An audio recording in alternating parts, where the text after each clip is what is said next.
First question ఏంటంటే am I divorce ready అని అడుగుతారు. అంటే ఏంటి ఈ పదం am I divorce ready అంటే ఏంటి? Divorce ready in the sense ఇప్పుడు పెళ్లి ఉంది అనుకోండి, పెళ్లిలో you have to keep everything ready కదా, like for the sangeet, reception, like planning, the planning, execution. అలా divorce also plays an important role. కాబట్టి మనం డివోర్స్ రెడీ అంటే ఇప్పుడు హస్బెండ్ అండ్ వైఫ్ ఉన్నప్పుడు వాళ్ళకి జాయింట్ అకౌంట్స్ ఉండొచ్చు, like there'll be money entanglements between them, assets wise గానీ అట్లంతా. సో దాన్ని ఏం చేద్దాం అనుకున్నారు? ఇప్పుడు పిల్లలు ఉంటారు, పిల్లల్ని ఎలా అంటే వాళ్ళ భవిష్యత్తు, వాళ్ళ చదువులు ఎలా జరుగుతాయి, వాళ్ళు ఏ పరిస్థితుల్లో ఉన్నారు, ఇలాంటివన్నీ చాలా ఇంపార్టెంట్ అన్నమాట. ఇప్పుడు మనం ఎలా పెళ్లికి అన్ని రెడీ చేసుకుంటాం, ప్లానింగ్, ఎగ్జిక్యూషన్ అదంతా ఉంటుంది కదా, ఏమేం చెయ్యాలి, ఎలా బెటర్, ఫినాన్స్ అరేంజ్ చేసుకోవడం దగ్గర నుంచి వరుడిని చూడడం దాకా. So everything in the same way ఇప్పుడు డివోర్స్ కి వచ్చినప్పుడు కూడా ఇది ఒక ఇంపార్టెంట్ సెగ్మెంట్ కాబట్టి, and it is a very tough phase కూడా కాబట్టి, దాన్ని మనం ఎలా హ్యాండిల్ చేస్తున్నాము అన్నది కూడా important.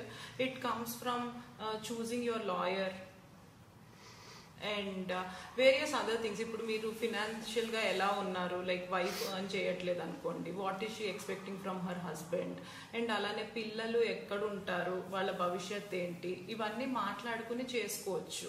That is one thing. So it's all about temper is all over the place. So it's like pre-planning the whole division or responsibilities. Yeah. Anyways, it is tough for anybody. But కొంచెం easy చేయొచ్చు when you talk it out and discuss things. ఇలా చేస్తే బాగుంటుంది, panic అవ్వకుండా మాట్లాడి చేసుకోవచ్చు. If అది possible అవ్వడం లేదు, కంటెస్టెడ్ డివోర్స్ కి వెళ్ళాలి అంటే ఒకళ్ళకి ఇష్టం ఇంకొకళ్ళకి ఇష్టం లేదు అనుకోండి, అప్పుడు మీరు ఎలా ఫైట్ చేద్దాం అనుకుంటున్నారు? మీకు లాయర్ రిక్వైర్మెంట్ ఉంటుంది, so you have to search for a good lawyer. And అలానే ఈ టైంలో you need your family support, me parents కానీ లేకపోతే ఫ్రెండ్స్ కానీ, ఎందుకంటే it is a stressful time కాబట్టి మీకు ఆ బ్యాకప్ ఎవరిస్తున్నారు, ఆ సపోర్ట్ సిస్టమ్ ఎవరిస్తున్నారు.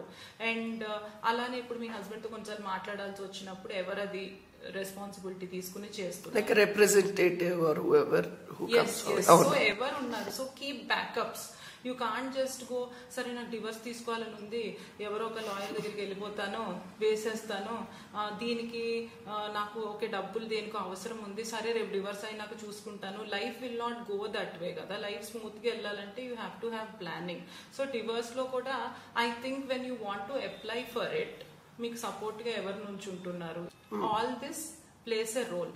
సో ఒక లిస్ట్ చేసుకుని ఇది పెట్టుకోవాలన్నమాట మీరు, అప్పుడు మోర్ ప్లాన్డ్. సో నువ్వు అనేది ఇప్పుడు వాళ్ళు డివోర్స్ లాయర్ దగ్గర వచ్చేటప్పుడు ఈ ప్రీ ప్లానింగ్ చేసుకుని వస్తే చాలా వరకు టైం సేవ్ అవుతుంది అని. So that is what is planning for the agreement, mutual understanding. Apart from that ఇప్పుడు కంటెస్టెడ్ లో మీరు ఏ లాయర్ దగ్గరికి వెళ్ళాలి, ఎవరైతే బెటర్ దగ్గర నుంచి I think you should take that call. మీతో ఎవరైనా తీసుకెళ్దాం అనుకుంటున్నారా అంటే, ఐ యూ దట్ స్ట్రాంగ్ కి మీరు వెళ్ళి లాయర్ తో చెప్పి మాట్లాడగలరా, ఎవరన్నా ఇంకొకళ్ళు వస్తే మీతో బెటరా, ఆ సపోర్ట్ సిస్టమ్ ఎవరిస్తున్నారు, ఇలాంటివన్నీ. అండ్ అలానే ఇప్పుడు మీరు డివోర్స్ తీసుకుందాం అనుకున్నప్పుడు మీ హస్బెండ్ దేంట్లో గొడవలు పడతాడు అదంతా మీకు తెలిసి ఉంటుంది కదా. సో అదంతా కూడా మీరు, అండ్ అలానే ఇఫ్ ఇట్ ఈస్ అబ్యూజ్ అనుకోండి, కొట్టడం తిట్టడము, it's better to have some recording or evidence of the same. ఎందుకంటే ఫ్యామిలీ కేసెస్ లో it is very difficult to prove who's right who's wrong. అదొక స్టోరీలా ఉంటుంది. Every lawyer from their own side, they will say, petitioner will say, I'll say my client is right, the other lawyer will say no, they are lying, allegations are false అని చెప్పి. So some kind of proof, ఈ proof civil లాగానో లేకపోతే criminal cases, other criminal cases like offences against women లాగానో లేకపోయినా వీళ్ళు వేరే ఉంటాయి కదా ఎవిడెన్స్, చిన్న చిన్నవి తిట్టడాలు అలాంటివి రికార్డింగ్స్ అవి పెట్టుకుంటాం మంచిది. ఎనీవేస్ అలాంటప్పుడు ఇట్ స్మూతర్ అండ్ కొంచెం స్పీడప్ చేయడానికి ఛాన్స్ ఉంటుంది వితౌట్ కాకుండా.